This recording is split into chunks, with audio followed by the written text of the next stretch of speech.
Bismillahirrahmanirrahim. Assalamualaikum warahmatullahi wabarakatuh.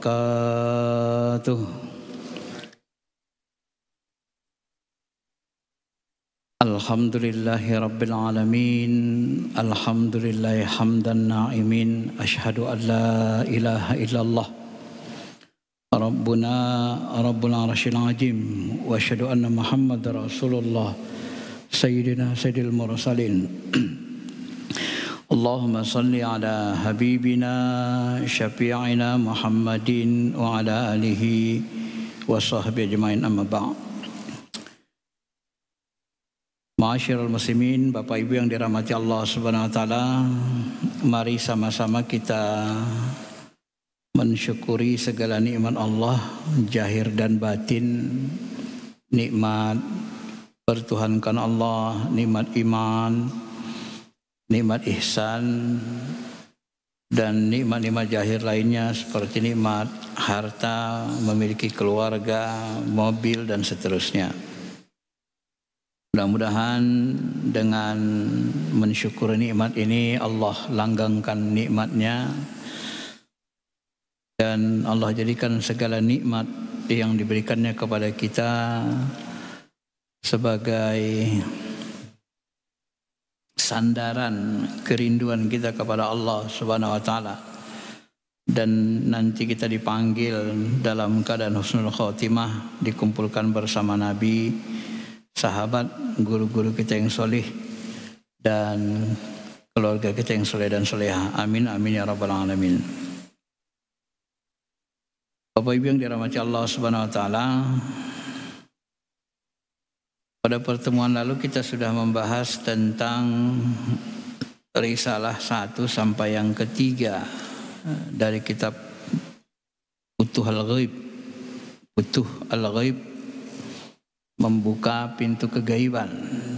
Pintu kegaiban yang paling penting dibuka adalah pintu-pintu kegaiban dalam bentuk ketuhanan Rabbani, sehingga qalbu kita bisa menyaksikan Allah lebih nyata dari benda-benda yang nyata. Bagaimana dimaksudkan menyaksikan Allah lebih nyata? Huwa zahir wal batin, dia nyata, lebih nyata dari benda-benda nyata. Apabila kita sudah kebuka mata hati kita dengan menjalani spiritual, maka kita bisa menyaksikan Allah. Ya, kalau bahasa Nabi, seperti kalian menyaksikan bulan purnama, nyata, mudah, tidak ada kesulitan. Oleh karena kita menyaksikan Allah dengan qalbu, dengan rasa nurani, rasa bertuhan, maka rasa bertuhan yang ada di qalbu kita itu sebenarnya kalau dia hidup, kalau dia menebal, kalau qalbu kita bersih, itu lebih nyata keberadaannya daripada benda-benda nyata. Karena ini ilmu rasa, perumpamaan yang paling mendekati adalah perumpamaan rasa. Ketika kita minum teh manis, terasa di lidah kita manis banget. Atau minum sop buah misalnya kan, nikmat banget. Wah, kita nikmati manisnya, ya Allah, nikmatnya.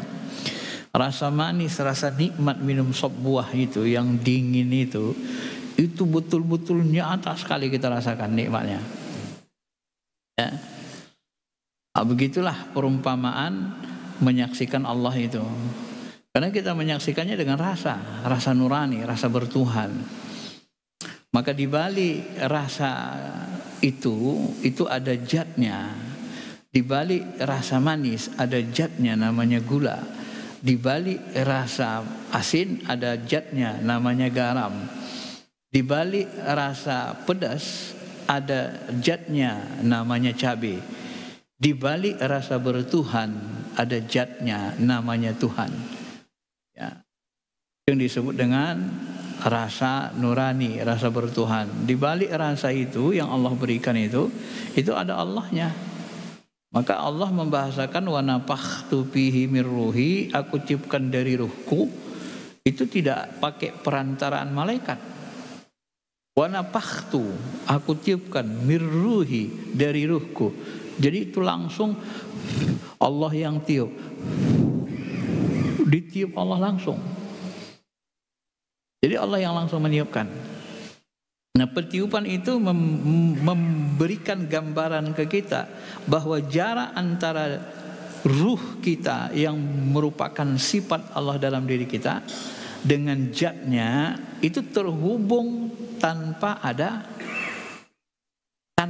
perantara malaikat, tanpa ada yang menyela. Kita harus punya keyakinan seperti itu karena Allah Subhanahu wa taala meniupkan ruh. Maka di balik rasa bertuhan itu ada Allahnya. Jadi kita menyaksikan itu nyata, rasa bertuhan itu nyata, Allah itu. Kita menyaksikan manisnya sop buah tadi nyata sekali. Gak bisa memungkiri hati kita. Bapak Ibu yang dirahmati Allah Subhanahu wa taala. Ini yang diinginkan dari Futhul Ghaib ini.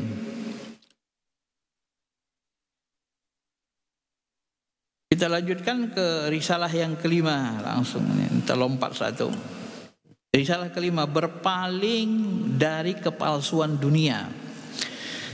Beliau mengatakan, apabila kamu melihat dunia dikuasai oleh ahli-ahli dunia dengan perhiasannya, kekosongannya, tipuannya, perangkapnya, racunnya yang bisa membunuh rohani kamu, kolbumu, jiwamu. Di luarnya tampak seperti lemah lembut, menyenangkan, tapi dalamnya membahayakan, merusak, menghancurkan dirimu. Siapa saja yang menyentuhnya. Sifatnya menipu dan menyebabkan manusia lengah, lupa lalai dari Allah dan banyak berbuat dosa maksiat. Nah, apabila kamu melihat semua itu, kata beliau, maka hendaklah kamu bersikap seperti orang yang melihat. Nah, ini beliau buat perumpamaan. Seperti ketika kita melihat ada orang buang air besar, dia tunjukkan auratnya, dan air besar itu baunya minta ampun, ya, dia mengeluarkan bau busuk. Nah, begitulah kita memandang ahli dunia itu dalam kolbu kita tanpa kita lapaskan. Dan kita merasa jijik. Kita umpamakan nih, di negeri kita ini kan ada orang yang merugikan negara sampai 270 triliun, 300 triliun kan. Itu mobilnya mewahnya, berharganya miliaran-miliaran, banyak dia susun. Itu secara zahir membuat kita itu kagum, wah mewah, megah. Tapi dalam pandangan rohani itu adalah bau busuk, seperti orang yang buang air besar, dia tunjukkan auratnya dan dia semburkan bau busuknya itu. Saking bencinya kita, baunya, nggak sukanya kita. Ini ahli dunia. Di antara manusia ini ada yang Allah berikan istidraj, semua maunya diulur. Ya, dalam hal duniawi, apa saya diinginkannya? Ya, dengan uang 270 triliun itu, 300 triliun itu semua bisa dibeli. Dan orang yang mendapat harta dari yang haram seperti ini penuh dengan maksiat. Ya. Dia pasti korupsi, dosa besar. Mamamnya orang seperti ini biasanya sering berzina. Kenapa? Karena dia sering hartanya dari yang haram. Yang haram itu akan mengajak dia berbuat dosa-dosa besar, walaupun dia sembunyikan. Maka kita harus menganggapnya, kata Syekh Abdul Qadir Jilani, melihat orang seperti ini seperti melihat orang yang buang air besar. Kelihatan auratnya dan tercium bau busuknya. Itulah bahayanya. Sehingga kita merasa enggak suka. Ya. Maka palingkanlah pandanganmu dari pakaiannya yang dia singkapkan kelihatan auratnya, tutup hidungmu supaya kau tidak mencium bau busuk, ya, gemerlapnya yang tidak kekal. Semoga dengan demikian kamu bisa selamat dari bahaya, kata beliau. Inilah yang dimaksudkan ayat Allah, wala tamuddanna ainaika ila ma matta'ana bihi azwajam minhum zahratal hayatid dunya linabtinahum fihi wa rizqu rabbika khairu wa abqa. Jangan kamu palingkan Jangan kamu tujukan pandangan matamu kepada orang-orang yang kami berikan mata'na, kenikmatan-kenikmatan dunia, ajwajan, kepada istri-istri mereka. Karena banyaknya duit dia bisa bayar, dia beli, dia nikahi orang-orang cantik. Ya. Minhum zahratal hayatad dunia, itu sebagai bunga-bunga kehidupan dunia. Untuk apa dia diberikan itu? Supaya dia terfitnah, supaya dia teruji, diuji Tuhan, jadikan fitnah. Padahal karunia rezeki yang Allah berikan itu lebih baik dan lebih kekal. Rezeki yang Allah berikan, kita bisa istiqomah salat jemaah, istiqomah mengingat Allah, istiqomah mentaati Allah, itu lebih baik, lebih kekal dari uang yang sebanyak itu, gemerlapan dunia yang dia ambil dari haram itu. Karena itu menghancurkan. Apabila dia mati sakaratul maut, selesai semua, yang ada kehancuran. Tapi rezeki, kemudahan kita untuk mentaati Allah, kematian kita dalam keadaan husnul khotimah, ini akan kekal, lebih baik. Baru kita merasakan. Makanya Nabi kadang-kadang membahasakan dengan bahasa lugas, menggugah pikiran kita ketika kita beramal soleh. 2 rakaat kamu lakukan sebelum subuh, itu lebih baik dari dunia dan seisinya. 2 rakaat itu lebih baik dari 270 triliun kalau kita sudah mati, karena itu kekal. Tapi kalau belum mengalami kematian, itu akan menjadi hiasan dunia, jadi fitnah. Maka salah satu ilham yang diterima salah satu mursyid kita, itu disebutkan, apa disebutkan? Jadikan dunia ini sebagai sandaran rindu, sandaran rindu kita kepada Allah Subhanahu wa taala. Jadi ketika kita minta dunia, harta kekayaan dunia, ya Allah, jadikanlah segala rezeki, harta kekayaan dunia yang kau berikan kepadaku ini sebagai sandaran rinduku kepadamu. Nah, itu bahasa kolbunya. Kalau saya membahasakannya dalam doa saya, Allah berikan saya rezeki yang luas, yang berkah, yang banyak. Rezeki itu yang membuat saya semakin cinta dan semakin rindu kepadamu. Jadi setiap Allah berikan kita rezeki, apapun bentuknya, kita semakin rindu, semakin cinta kepada Allah Subhanahu wa taala. Ibarat seorang kekasih, ketika dia berikan hadiah, bertambah cinta kita. Begitulah. Ketika dia bertemu kita, berikan hadiah, bertambah cinta kita kepada kekasih kita. Nah, setiap Allah berikan kepada kita rezeki, itu sandaran rindu, menambah cinta kita kepada Allah. Berbeda dengan orang-orang kafir. Orang kafir tidak begitu memandang dunia, kan? Dunia segalanya. Apalagi kalau kita lihat video orang yang diintegrasi pengedar narkoba. Dia merasa nyaman dengan itu. Itu istidraj. Dia tidak mau tobat. Dia merasa nyaman. Uangnya banyak katanya. Itu istidraj, itu menghancurkan.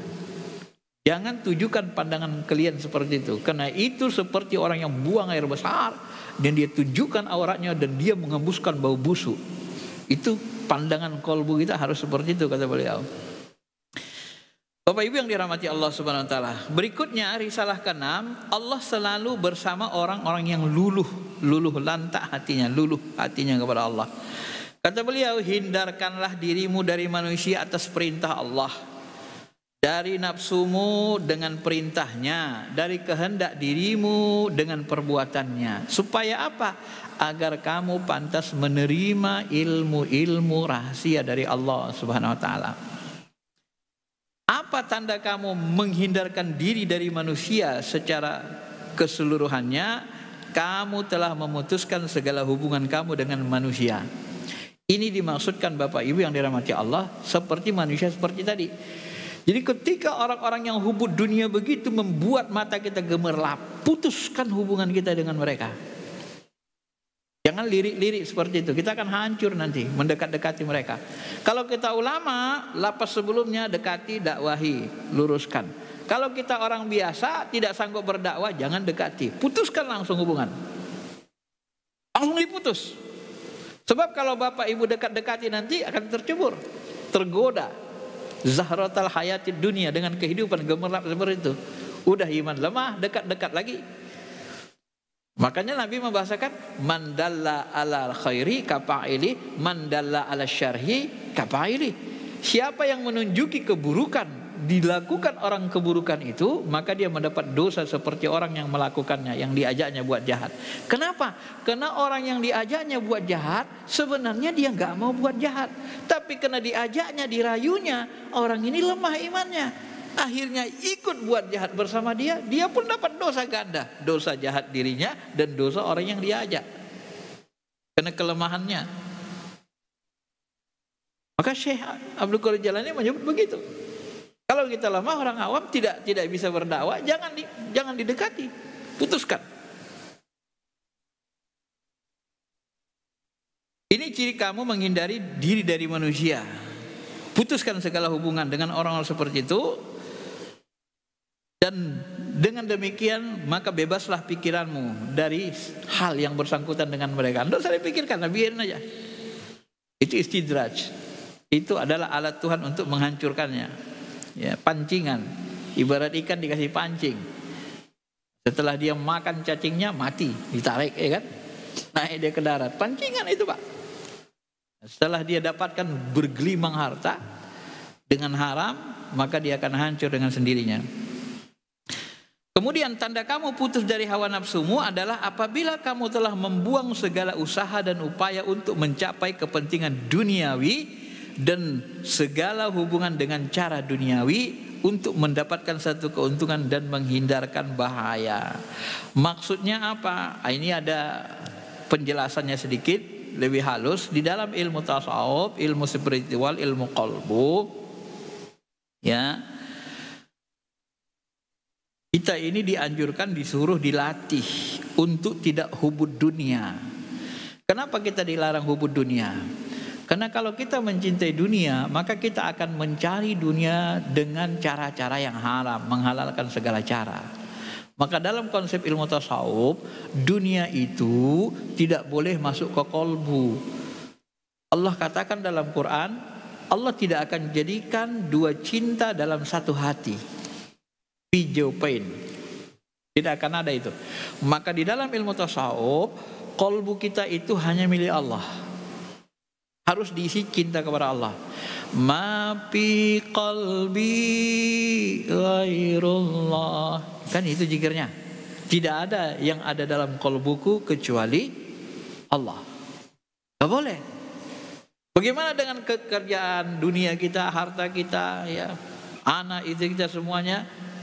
Guru kita menyebut mereka letakkan hanya di akal saja. Sekedar kita terkenang, terpikir sudah. Jangan masukkan ke kolbu. Kalau ulama-ulama syariat sering bilang dunia itu letakkan dalam genggaman tangan atau di bawah telapak kaki. Tak boleh masuk ke kolbu. Dalam ilmu tasawuf, kolbu itu hanya milik Allah, hanya untuk Allah. Cinta itu hanya untuk Allah, tidak boleh ditempati selain Allah. Dan dunia itu hanya sampai di akal pikiran saja. Tidak boleh masuk ke kolbu. Begitu konsepnya. Sebab Allah ini Pak, Bu, Allah ini maha pencemburu. Lebih cemburu dari gadis pingitan. Yang dia cemburu itu kalau kita lupa dengannya, mendekati yang haram. Ya. Dia tidak mau diduakan. Kalau kita duakan dia dalam kalbu kita, dia tidak mau dekat dia. Kita tidak akan merasakan. Kita tidak akan bisa merasakan kenyataan Allah kalau kita masih mendua dalam kalbu. Nah, nanti kita jelaskan rinciannya di buku ini. Gak mau dia. Jangankan, mohon maaf nih ya, jangankan Allah Ta'ala, istri kita saja kalau diduakan dia tidak suka. Maka secara natural itu rata-rata paling berat wanita poligami, diduakan. Bapak juga begitu. Dan Allah lebih pencemburu lagi. Bisa-bisa kalau kita diduakan dia minta cerai. Apalagi kita kan diduakan perempuan, dia minta cerai, bisa. Begitu. Dia tidak mau dekat. Maka dari itulah jangan kita mencari dunia ini, mencintai dunia, sehingga kita mencari dunia dengan cara-cara yang haram, karena cinta itu bisa membuat kita menjadi buta, ya. Kemudian beliau melanjutkan lagi, jangan kamu berbuat untuk kepentingan dirimu, janganlah kamu bergantung kepada dirimu sendiri dalam hal yang bersangkutan dengan dirimu. Coba deh, dalam hal untuk diri kita saja, jangan kita bergantung kepada diri sendiri. Janganlah kamu melindungi, menolong dirimu dengan dirimu sendiri. Coba, apa maksudnya itu? Maksudnya adalah kita jangan merasa hebat dengan ego kedirian kita. Semua perbuatan kita sekecil apapun, kita bergantung kepada Allah. Ciri orang yang sempurna makrifatnya adalah semakin besar ketergantungannya kepada Allah, semakin sempurna makrifatnya. Orang yang sempurna makrifatnya ditandai dengan dia tidak bergantung kepada apapun selain Allah. Maka Nabi itu kalau ada orang minta sedekah, beliau melihat itu datang dari Allah, dikeluarin aja. Apalagi bulan puasa, dia tidak mau bergantung kepada harta, hatinya ke kolbunya ke Allah saja. Itu ciri orang yang sempurna makrifatnya. Itu berat kan? Ya. Jangan kamu nolong dirimu sendiri, serahkan segala sesuatu kepada Allah. Maka Rabi Adawiyah kalau dia terjatuh, terpleset, atau digigit semut sekalipun, nah, dia ngomong dalam hatinya, ya Allah, apa tadi salahku? Nah, sampai dia gitu ngadu ke Allah, apa salahku tadi ya Allah, katanya. Padahal dia kepleset aja kan, atau gigit semut, ada sakit kecil aja. Jadi hatinya itu, kolbunya terus bergantung ke Allah Ta'ala, ya. Karena dialah yang menjaga segalanya sejak dari awal hingga kekal. Dialah juga yang menjaga dirimu dalam rahim ibumu sebelum kamu lahir. Ya. Jadi di sini beliau menyuruh kita menggantungkan diri penuh kepada Allah seperti bayi.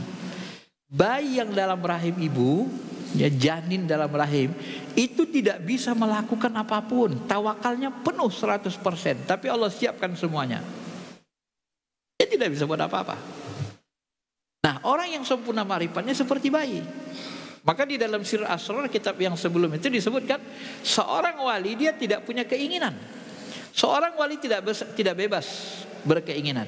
Kenapa? Nanti seorang wali itu keinginannya tidak ada lagi. Apa yang diinginkan Allah itulah keinginannya. Bersatu keinginan diri kita dengan keinginan Allah. Kenapa? Karena nanti kita sudah fana.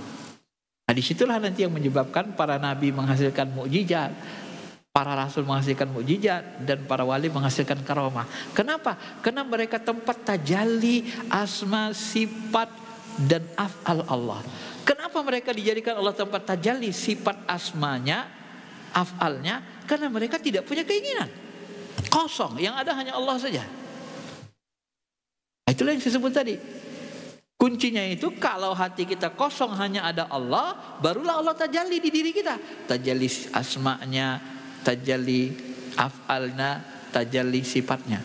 Kalau tidak kosong, Allah tidak mau tajalli. Dia tidak nyata. Maka ilmu tajalli ini, kata Ibnu Arabi, adalah ilmu yang paling dekat dengan ilmu ma'rifatullah. Cabang terdekat dari ma'rifatullah, tajalli. Kadang-kadang guru kita menyebut dengan istilah tubadil. Tubadil itu gini, diri kita ini sangkar, kayak jasad ini. Jasad saya ini sangkar. Yang mengendalikan jasad ini bisa tubadil, ganti-ganti isinya. Bisa mengendalikan jasad saya ini hawa nafsu saya. Lihat cewek cakep, wah mantapnya, dinikmati. Lihat auranya, nah, itu yang mengendalikan diri saya, syahwat, hawa nafsu. Ya. Ketika ada orang salah sedikit, saya marah-marah, merah muka saya, kebakar kayak api. Padahal salahnya sepele, sedikit saja, marah-marah kita, marahnya selangit. Saat itu yang mengendalikan diri saya setan yang mengalir di darah. Makanya ketika Nabi lihat, ya, Abu Bakar dicaci maki orang Yahudi, dia Abu Bakar senyum. Nabi senyum. Dicaci lagi maki orang Yahudi, marah Abu Bakar, merah mukanya, ngelawan. Rasul pergi. Lalu Abu Bakar disusulnya Rasulullah. Ya Rasul, kenapa engkau pergi? Tadi kau senyum. Tadi aku melihat waktu kau sabar, diam, tenang. Aku lihat banyak malaikat yang hadir. Begitu kau marah, aku lihat setan sudah bersamamu kan. Jadi mengendalikan diri kita bisa hawa nafsu, bisa setan. Bisa nurani ruh kita. Kita soal Allahu Akbar, halus gerakannya. Ini namanya tubadil. Bisa jin, orang kerasukan jin, kasar. Tubadil. Ini sangkar diri kita nih. Bisa Allah Ta'ala mengendalikan. Wa ma ramaita idh ramaita walakinnallaha rama. Bukan kau yang memanah Muhammad, tapi akulah yang memanah. Sekali panah tembus, beberapa orang mati. Bukan kalian membunuh sahabat, akulah yang bunuh. Nabi membelah bulan. Turun bulan, dibelah. Itu siapa yang belah? Itu yang membelah adalah Allah. Tajalli afal Allah. Bukan Nabi. Nabi ini fisiknya kecil. Paling berapa meter tingginya Nabi? Cuma dia narik bulan? Gak bisa. Itu namanya tajalli Allah. Tubadil dalam bahasa lain. Saat itu yang mengendalikan diri Nabi Allah. Nah, bagaimana supaya Allah mengendalikan tajalli dalam diri kita? Nyata kuasanya. Nyata kuasanya, sifatnya, nyata af'alnya, nyata asma'nya. Kosongkan. Kosong. Sempurna kosong kita, maka barulah Allah tajalli dalam diri kita. Barulah berlaku wa ma ramaita idh ramaita walakinnallaha rama. Kalau tidak kosong tidak bisa. Maka ilmu kosong ini termasuk adalah puncak ilmu. Ya. Tanda bahwa kamu telah menghindarkan dirimu dari kehendakmu dengan perbuatan Allah apabila kamu tidak lagi melayani kebutuhan-kebutuhanmu. Jadi tidak lagi kita sibuk dengan melihat kebutuhan, keinginan, hawa nafsu kita. Tidak lagi mempunyai tujuan apapun, apa-apa. Tidak mempunyai kebutuhan, maksud selain Allah. Yang terpandang di kalbu kita hanya Allah saja. Yang terpandang dalam kalbu kita Allah semata-mata. Ketika kita makan, ketika kita lapar, perintah dalam kalbu kita untuk makan, makan. Nah, ketika kita sudah kenyang, berhenti. Bahkan sebelum kenyang berhenti. Nah, itu keinginan Allah. Kalau bahasa lainnya, apa yang diperintahkan Allah itu kita biasakan, kita lakukan. Ketika kita membiasakan perintah-perintah Allah, melaksanakan perintah-perintahnya, menyatu nanti keinginan kita dengan keinginan Allah. Terjadi kesatuan keinginan, kesatuan rasa. Maka nanti hilanglah keinginan kita, yang tajalli dalam diri kita keinginan Allah. Apabila tajalli keinginan Allah dalam diri kita, maka muncullah mukjizat di kalangan nabi, rasul. Muncullah karomah di kalangan para wali, kekasih. Maka yang punya hal-hal yang menakjubkan itu hanya ada di tangan orang-orang yang dicintai Allah. Kalau tidak dekat, tidak tajalli Allah Ta'ala, Pak. Ya.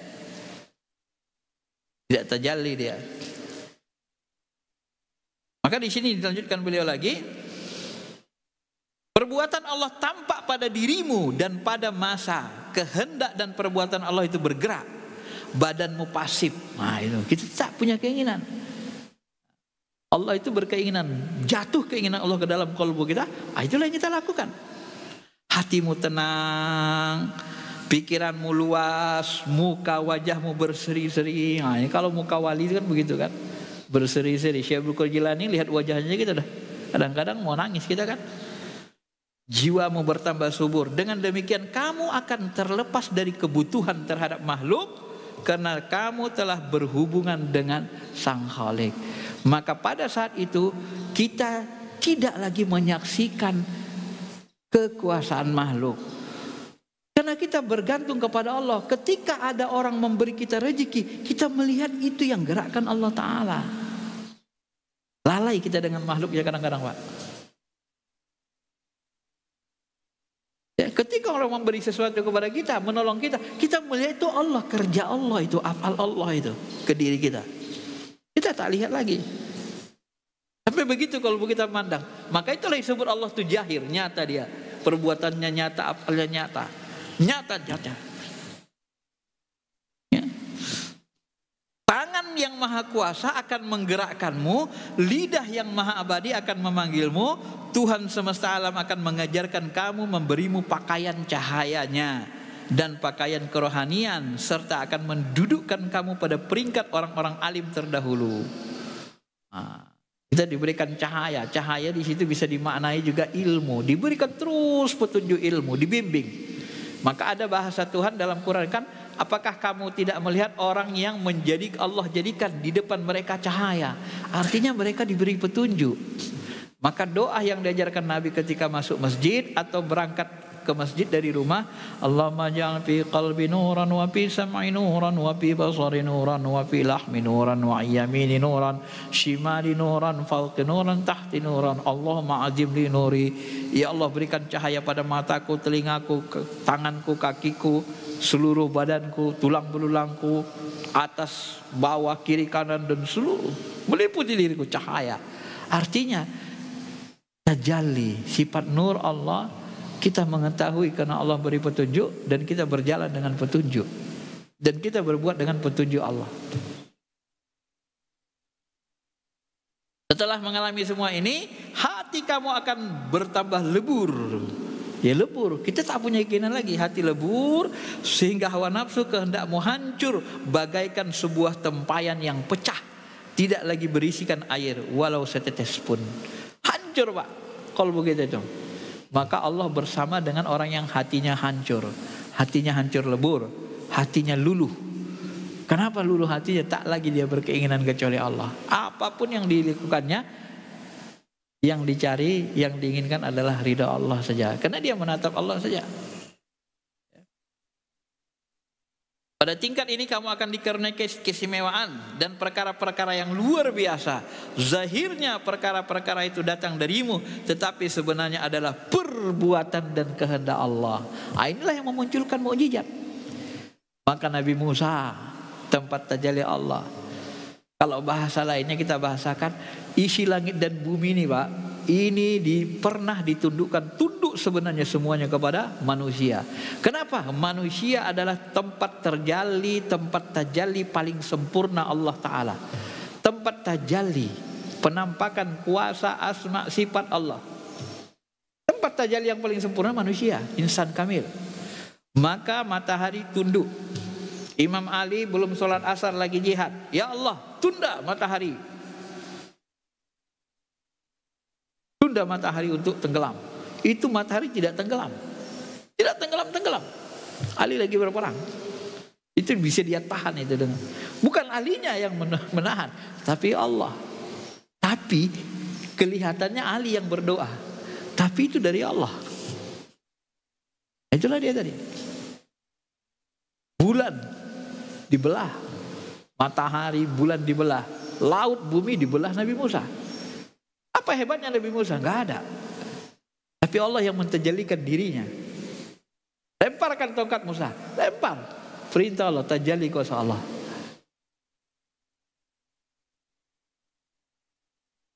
Itulah ilmu ma'rifat itu. Ilmu tajalli. Oleh karena itu, masuklah kamu ke dalam golongan orang yang telah luluh hatinya dan telah hilang nafsu-nafsu kebinatangannya. Setelah itu kamu akan menerima sifat-sifat ketuhanan. Ya, apa sifat ketuhanan? Qudrah, iradah, ilmu, hayat, sama, basar, kalam. Kita bicara.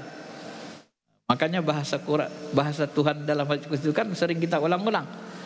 Tidak henti-hentinya hambaku melakukan amalan nawafil, amalan sunnah, amalan-amalan yang diperintahkan, dianjurkan Allah. Artinya kita melakukan semua yang diperintahkan Allah. Amalan fardu, amalan sunnah yang dicintai Allah terus.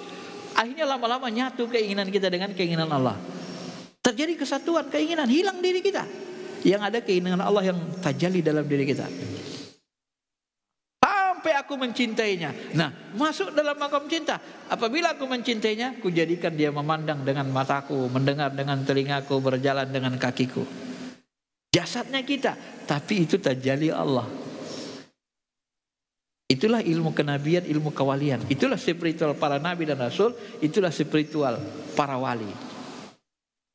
Makanya Pak, kenapa sabda Palon itu berkelahi kalau dalam bahasa buku babat tanah Jawa, sabda Palon itu kan bertempur, berkelahi dengan Syekh Subakir. Riwayat itu menyebut 40 hari 40 malam, gak ada yang menang, gak ada yang kalah. Kenapa? Kenapa sama kuat? Itu kan ada rahasianya. Kenapa? Karena Syekh Subakir berkelahi dengan cara kosong, tawakal penuh kepada Allah. Apabila sudah tawakal penuh, yang tajalli itu perbuatan Allah, nggak bisa ada yang ngalahkan Pak. Maka Nabi Muhammad itu tidak bisa dikalahkan. Sering saya ulang-ulang kan, Hindun itu masuk Islam gara-gara apa? Dia melihat tajalli Tuhan, tajalli Allah dalam diri Nabi Muhammad. Dia bilang sama Abu Sufyan, Sufyan, kenapa Dun? Mulai sekarang aku nggak percaya lagi dengan Tuhan ini, Latta Ujamanat nih. Kok ngomong gitu? Ya Tuhan kayak apa kayak gini? Kita sudah nyembah dia ratusan tahun, puluhan tahun kita puja-puja. Masa kita minta tolong sama dia ngelawan Muhammad aja nggak bisa? Tuhan kayak apaan kayak gini? Gak bisa nolong. Kalau dia benar Tuhan, dia punya kuasa, dia bisa nolong kita ngelawan Muhammad. Ini buktinya dia nggak bisa nolong kita. Tuhan kayak apaan kayak gini? Yang benar tuh lihat tuh Tuhan Muhammad tuh. Muhammad tuh dari anak yatim, dari orang lemah, sekarang dia menguasai Madinah, sekarang dia menguasai Mekah, sekarang dia ditakuti Romawi Persia. Itu baru benar, dia dibantu Tuhannya. Kalau nggak dibantu Tuhannya nggak mungkin dia bisa menang. Tuhan tajalli Allah pada diri Muhammad sallallahu alaihi wasallam. Tajalli kuasa Allah. Gugur imannya masuk Islam. Ma'asyiral muslimin, Bapak Ibu yang dirahmati Allah Subhanahu wa taala. Maka kata beliau, memang zahirnya itu perkara itu datang dari dirimu, tapi sebenarnya adalah perbuatan dan kehendak Allah. Wa ma ramaita idz ramaita walakinnallaha rama. Bukan kau yang memanah Muhammad, akulah yang memanah. Syekh Subakir tawakal kepada Allah SWT, bertempur, gak kalah, gak bisa kalah.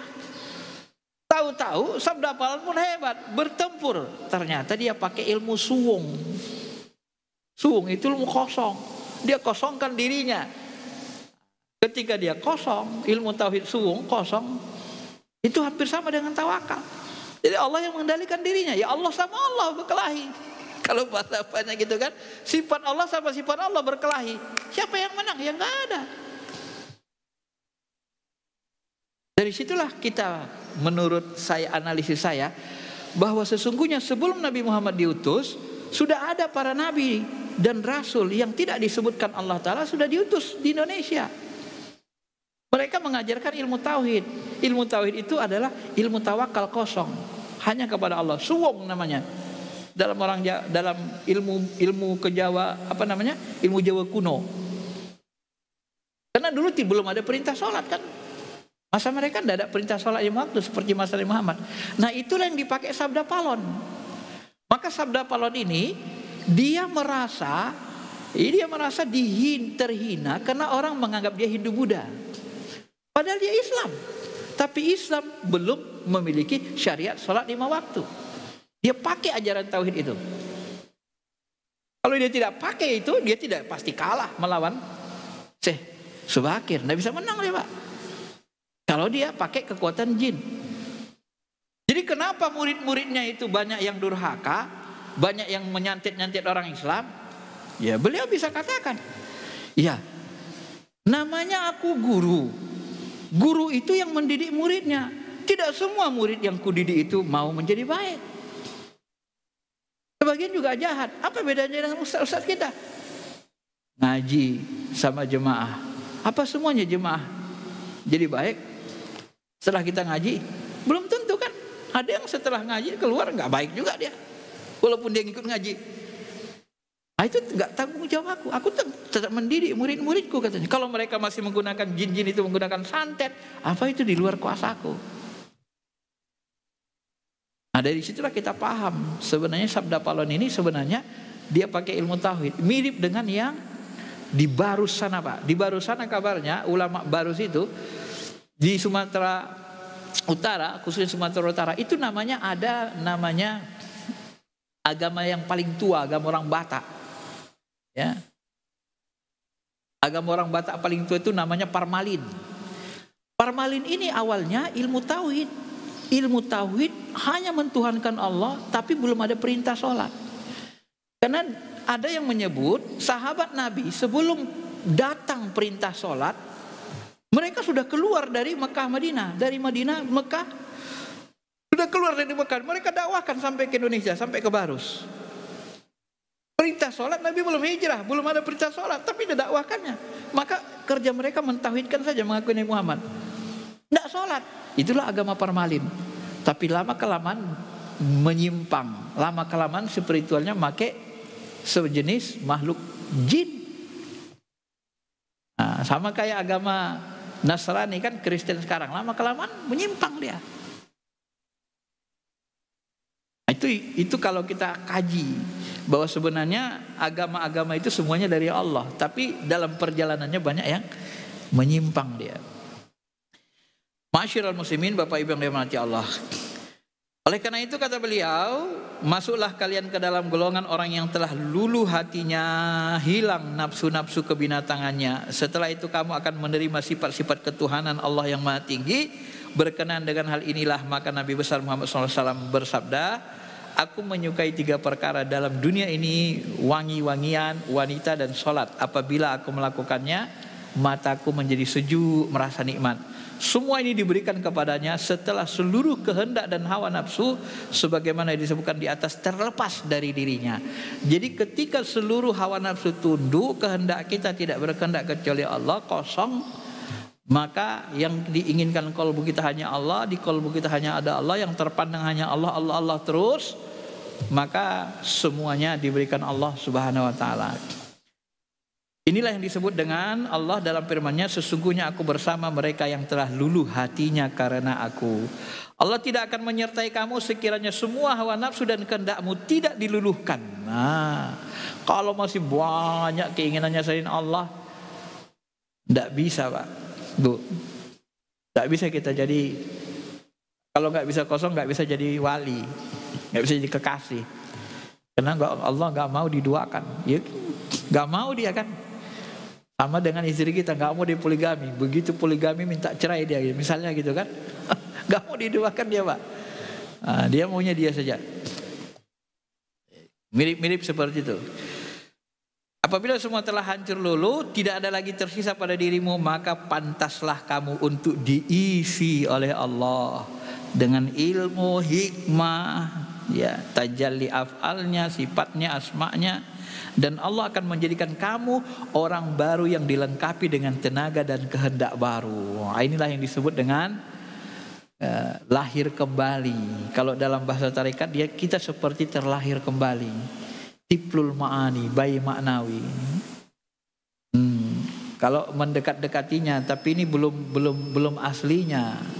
Begitu masuk selesai bulan Ramadan, masuk Idul Fitri, kita merasa seperti baru terlahir. Kok rasanya beda dengan sebelumnya? Pernah gak ngerasa seperti itu? Itu mendekat-dekati. Itu syariatnya. Hakikatnya seperti yang beliau sebutkan ini. Yang beliau sebutkan ini pengalaman beliau Pak. Pembuktian. Dan orang yang menjalani jalan ini mendapatkan hal yang sama. Ya. Mendapatkan hal yang sama. Karena hukum Allah berlaku berdasarkan Quran Sunnah dan diwujudkan dalam bentuk pengalaman. Dibuktikan, bahasa lainnya dibuktikan dia. Jika egomu tampil kembali walaupun hanya sedikit, maka Allah akan menghancurkannya lagi. Nah, muncul ego kita, muncul sombong, dihancurkan Allah lagi kita, dicoba lagi. Sehingga kamu akan kosong kembali seperti semula, dan untuk selamanya kamu akan tetap luluh hati. Allah akan menjadikan kehendak-kehendak baru dalam diri kamu, dan jika dalam kondisi itu masih juga terdapat egomu, maka Allah pun akan terus menghancurkanmu. Demikianlah terus terjadi sampai kamu kembali menemui Tuhanmu. Coba, asal muncul ego, Allah hancurkan lagi. Muncul ego, Allah hancurkan lagi. Makanya tidak boleh sombong. Wah, itu kena aku, woi kasab aku tembus benar ini. Ya udah, nanti kasabnya dibuat salah-salah sama Tuhan kan, diuji kita kan. Benar kan kasabku? Kalau aku bilang gitu, kalau nggak bilang gitu, sudah merasa kita kan nanti dihilangkan kasabnya. Bahkan kata guru kita, kasab kita itu nanti dibuat Allah salah. Ketika kita sebutkan di orang ramai, dibuat Allah salah, tak terjadi. Dibalik Allah keadaan itu. Untuk apa? Mempermalukan kita. Karena kita merasa hebat. Kalau muncul dia, ego itu. Ya? Orang wali kalau dia munculkan egonya, dia sebut ini akan terjadi gini-gini, salah, tak terjadi buat Tuhan. Untuk apa? Mendidiknya, menghancurkan egonya, karena dia sudah merasa hebat, punya banyak kasab. Hati itu dalam spiritual begitu, Pak.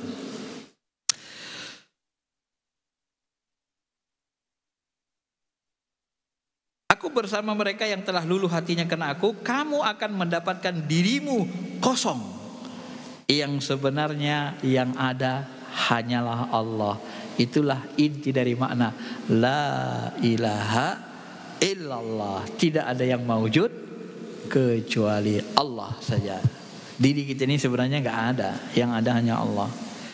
Ini yang disebut juga dalam hadits qudsi, tidak henti-hentinya hambaku, tidak ada yang paling kucintai kecuali melaksanakan ibadah fardu, tidak henti-hentinya hambaku mendekatkan diri kepadaku dengan amalan nawafil sampai aku mencintainya. Apabila aku mencintainya, aku jadikan dia memandang dengan mataku, mendengar dengan telingaku. Inilah dia, Pak, intinya. Inilah jalannya diurai beliau. Itulah jalan para nabi, para rasul, itulah jalan para kekasih, para wali. Kalau tidak bisa kita jalani, kita tidak layak menjadi nabi, rasul, tidak layak menjadi para wali. Kenapa? Karena kita masih muncul keakuan ego. Seorang nabi dan rasul itu bersifat la haula wala quwata illa billah. Benar kata-kata Umar bin Khattab, ilmu yang paling tinggi adalah terdapat dalam kalimat la haula wala quwata illa billah. Nah, itulah yang paling tinggi.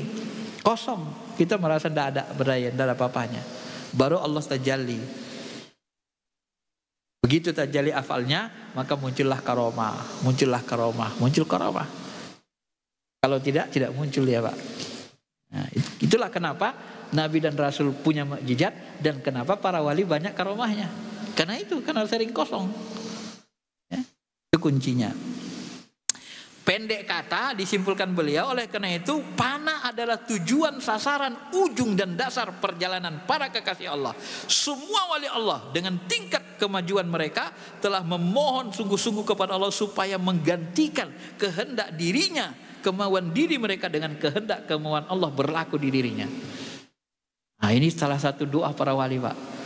Kata beliau, maka pendek kata mereka itu mempanahkan diri mereka mewujudkan Allah. Nah, inilah bahasa Habib Rais itu.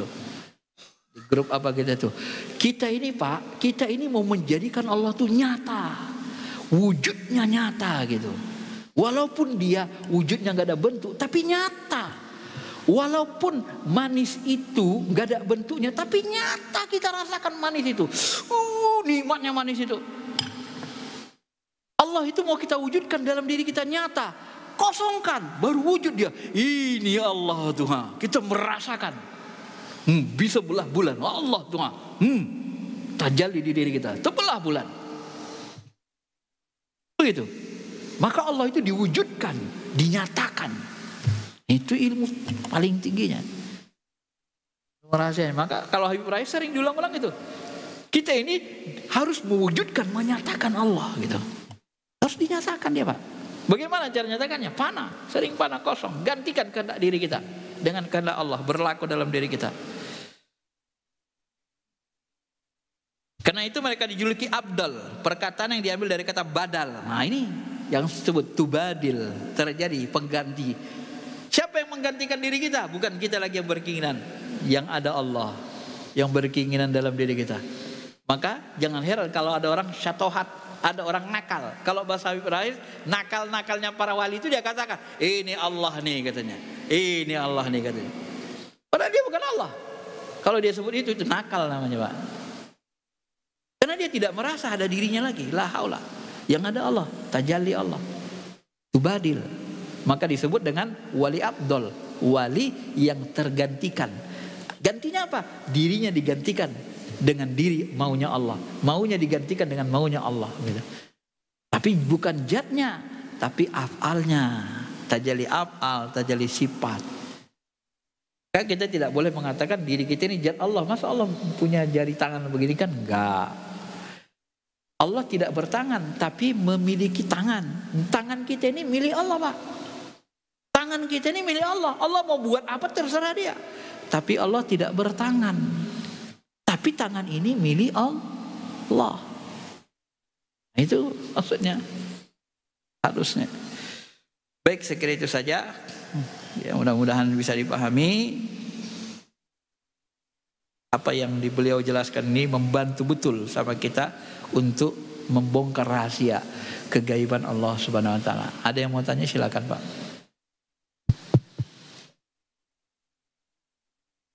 Alhamdulillah, jamaah salat subuh Masjid Al-Ittihad, telah kita mendengarkan penyampaian risalah nomor 5 dan nomor 6 dari kitab Futuhul Ghaib yang ditulis Syekh Abdul Qadir Jalani. Silakan apabila ada pertanyaan Bapak dan Ibu.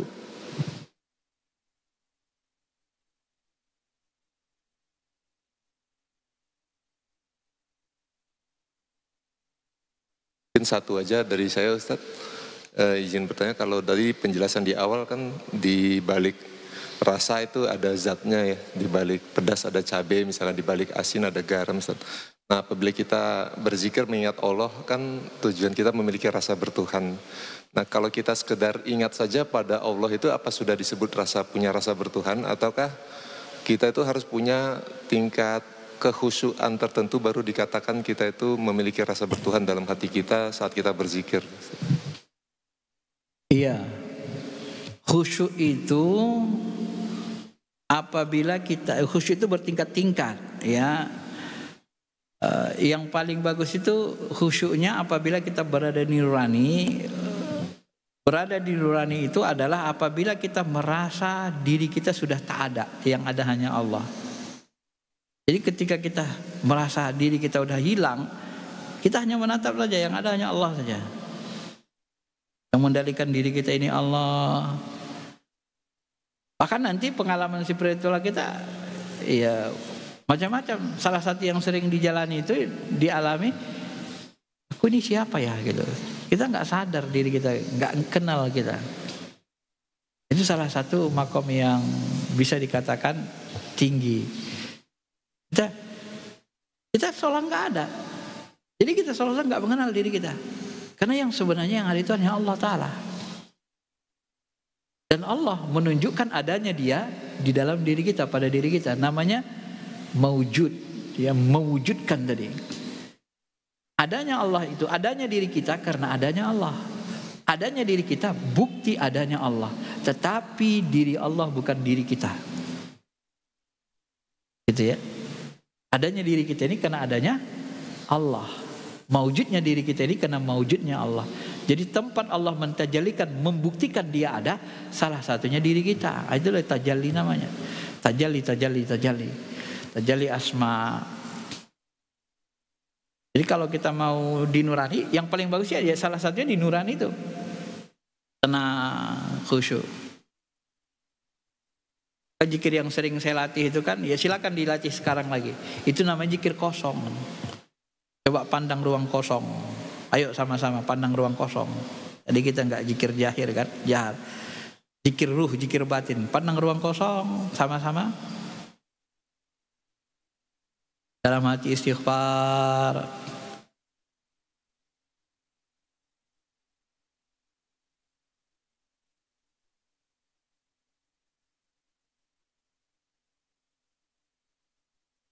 Pandang ruh atau rasa kita, di balik ruh atau rasa yang kita rasakan itu ada Allah, bertuhan. Balik rasa yang kita rasakan itu ada Allah yang tak berbentuk, tak berupa, tak berwarna. Di balik ruh kita itu ada rasa, di balik rasa kita itu rasa bertuhan itu ada Allah. Engkaulah ya Allah.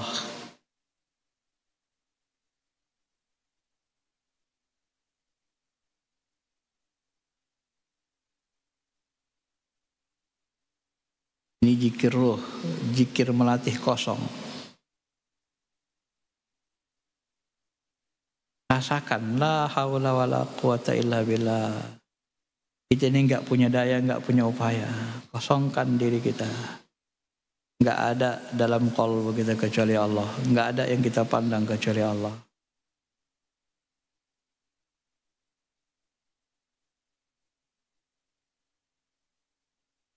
Keluarkan diri kita dari diri kita. Rasakan bahwa Allah lah yang mengendalikan seluruh jasmani rohani kita.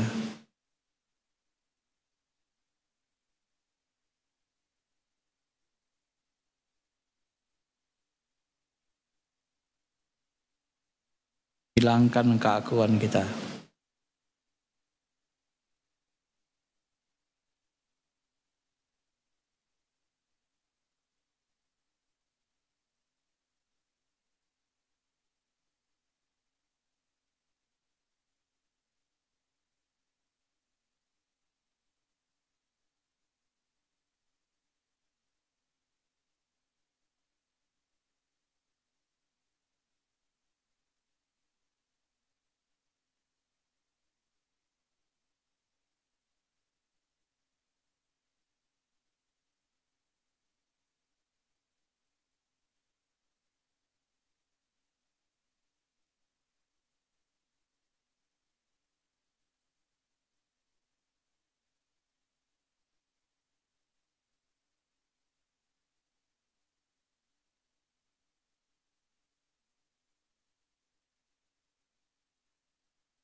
Terdengar suara di alam, suara burung, suara mobil. Semua itu dalam genggaman Allah, semua itu dalam liputan Allah. Semua itu terjadi bergerak karena izin Allah. Dia meliputi segalanya, meliputi langit dan bumi maha besar. Pandang Allah, jangan pandang diri kita.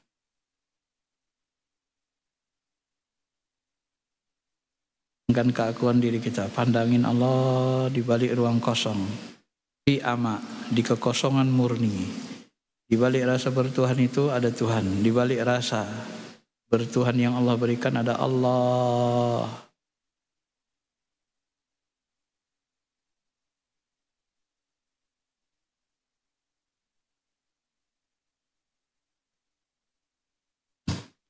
Itulah sebabnya Nabi mengatakan, sudah Bapak Ibu, ketika ditanya sahabat, di mana Allah ya Rasul sebelum dia menciptakan segala sesuatu? Allah itu pi ama.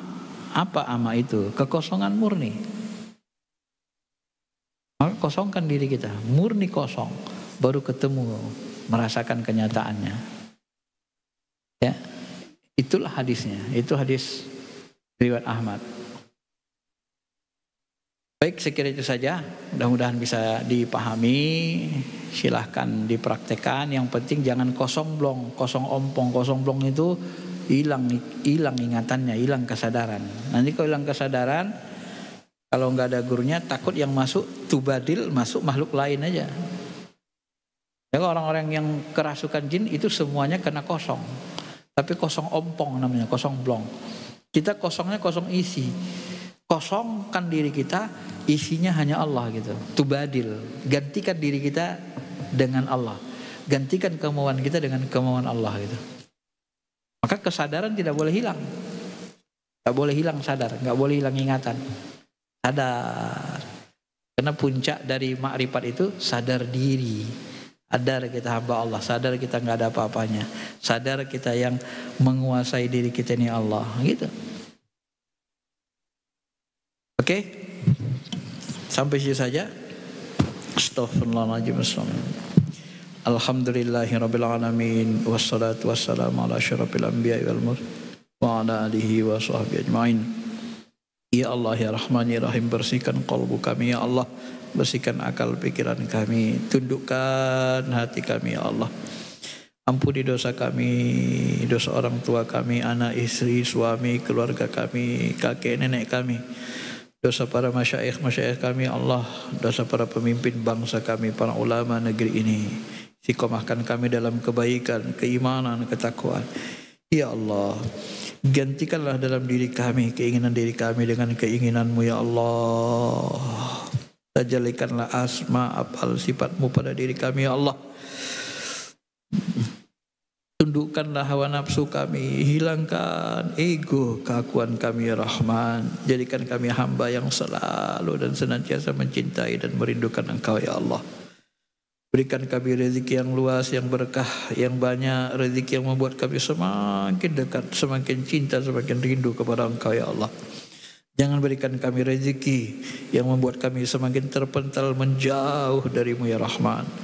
Rabbana taqabbal minna innaka antas samiul alim wa tub alaina innaka antat tawwabur rahim. Rabbana atina fid dunya hasanah fil akhirati hasanah wa qina adzabannar. Wa sallallahu ala khairi khalqihi nabiyina Muhammadin wa ala alihi wa sahbihi ajmain. Walhamdulillahi rabbil alamin.